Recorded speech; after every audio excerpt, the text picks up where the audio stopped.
The reason why I never wear that much makeup in auditions all kind of started with an experience I had. I was, I want to say like 15 maybe. My lips naturally don't have a lot of color to them, so I always like to either put like a tinted balm on them or like a little bit of gloss or just some sort of like sheer color just to kind of bring them to life. And I walked into this audition room and I'm pretty sure it was the casting director, but he immediately was like, put down your script. He already, like, I was already scared of him. So he was kind of quizzing me on what was happening in the scene. He's like, where does the scene take place? Who are you talking to? And I was answering the questions. He's like, okay, good. And then he was like, are you wearing lip gloss? I was like, no, I'm just like, I have a little bit of like lip color on it. Like, pulled the tissue up and he said, take it off. And I was like, oh, okay. I think finding a specific look for you can be trial and error. That's how it worked with me. It's really about yourself. Don't try to recreate someone else's look, and don't just try to wear something because it's in or whoever or whatever says that it's cool.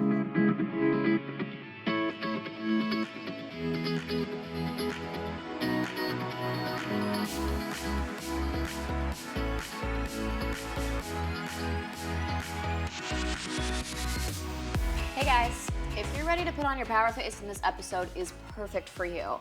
Now, I have been in plenty of auditions and meetings, and I can speak from experience that in-person makeup is very, very different from on-camera makeup. When you're talking to someone face-to-face, they usually really want to see your natural face. They want to see your freckles, your imperfections. It's always better to go on the more natural side for those kind of things. So, I have created this look that I call Business Glam. It is perfect for things like auditions, meetings, job interviews, whatever kind of situation you find yourself in, I think it's perfect for that. So why don't we take a look?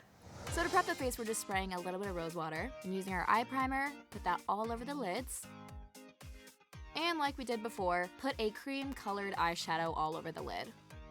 This is another very natural look, which is why we're using similar colors like earthy tones and browns. They're just very complementary to the skin. They're not too out there. For a look like this, we need to stick to neutral colors. Keep it natural, especially for meetings, auditions, any professional setting like that. That's why we're going in with this almost flesh tone color. It's called Nectar. A little bit orange, sort of a salmon color, but putting this in the crease defines it. Still looks really natural, but really pretty. So you want to focus that on the outer V and up into the crease. We're just gonna blend that out. You can put a little bit more of that product on there, or you can take it without any product on it and just simply blend it out. Going back in with the blending brush and mixing these two colors. One is shimmery and one is matte. And we're putting that directly on the lid. Again, lighter colors always look really natural, really great on the lid, which is why we're doing it for this look specifically. And we're not using our finger because we don't want it to look too packed on. And take the lightest color in the palette, you can mix it with the shimmery one, and brush that all along the top half of your eyelid, especially underneath the brow bone to highlight that. So going back in with the blending brush, you can accentuate that color a little bit more if you want, but notice how it's super natural. It still looks really pretty on your eyes, but it's almost like you're not even wearing any eyeshadow. So that's pretty much it for the eye. We're gonna go in with foundation now. I'm using a liquid foundation for this one and applying it with a big fluffy brush. This foundation I'm using doesn't have a ton of coverage, but it smooths out everything on the face, color corrects everything. And instead of using a sponge that packs it on really intensely, this brush just kind of brushes it over nicely, almost like an airbrush. The foundation's kind of dewy, so it gives a natural glow to your skin, doesn't look too matte, doesn't look too shiny. And we're not even gonna use concealer for this look. We're gonna go straight in with powder. We're not gonna bake. Just use a powder on a big fluffy brush.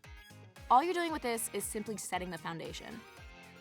And the blush for this look is going to be a super true peach color. Has a little bit of shine to it, so it's not super matte, but it looks really natural.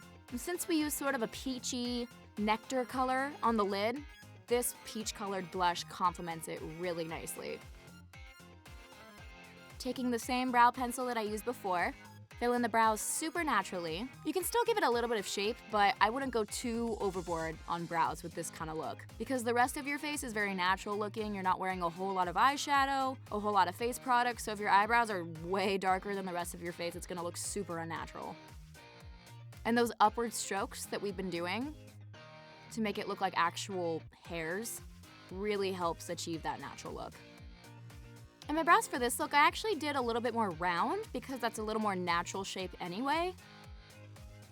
And here's a little trick for opening up your eyes. I'm taking a nude color eyeliner and putting that on my waterline. It's almost like makes your eyeballs look bigger. You can use white eyeliner, nude, any really light color. Okay, lip color. Do not go crazy with lip color. I'm just really lightly dabbing this on my lips. The peachy color. You can even take your finger and put it on there, almost like a lip balm. Just give your lips a nice little bit of color. Can't forget the mascara. Just put that right on your eyelashes.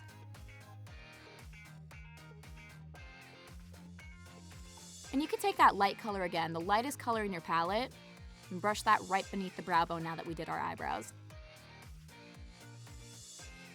And this is the look. Super fresh, easy, and cute.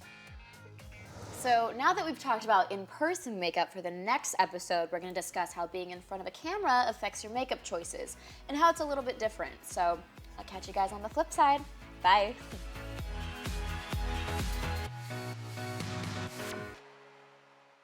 I don't know, I have this really big conflict right now. Like, I love matte lipstick so much. Everybody loves matte lipstick. Like, I just literally bought 10 the other day, but then, I don't know, I thought to myself, I was like, gloss is really in. Like, I personally love a good gloss. And then I came across this girl on Instagram, right? She freaking told me I can't wear lip gloss because it's out. And I was like, excuse me, who are you to tell me that I can't wear gloss? It's literally my life. So I got really, really upset about that. And I'm like, are people gonna think I'm weird, like, for wearing lip gloss? Like, is that actually, like, really out? But I feel like it's not. Like, I can follow my own trend. Like, I can do whatever I want, right? Oh, and then she started talking about what colors I can and can't wear. She was like, you can't wear plum in the spring. I'm like, I can wear plum in the spring if I want because plums still grow on trees in the spring. And that was my argument to her, and I actually commented that on her Instagram, and then she blocked me. Whatever, I hate her.